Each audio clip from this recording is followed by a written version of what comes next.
தேநீர் விருந்த விஜய் புறக்கணிச்சிருக்கிறாரு. அதை எப்படி பாக்குறீங்க? அந்த இப்பதான் கட்சி துவங்கி இருக்கிறாங்க, அவங்களும் இந்த மாநில அரசு இந்த நிலைப்பாட்டை எடுக்கிறாங்கன்னு நினைக்கிறீங்களா?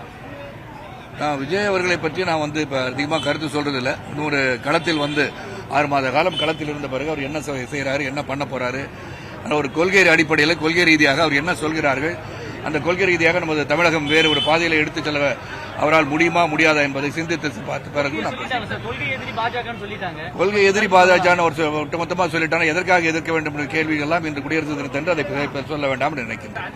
அப்படி இருந்தால் அவர் விஜய் அவர்கள் முதல் மீட்டிங்லே அன்பு சகோதரர் முதல் மீட்டிங்ல கவர்னர் இருக்கக்கூடாதுன்னு சொன்னாரு. அப்புறம் கவர்னர் எதுக்கு போய் பார்த்தான்னு தெரியல. ஒருவேளை கவர்னர் நீங்க இருக்கக்கூடாது போய் கேட்க போனாரான்னு தெரியல.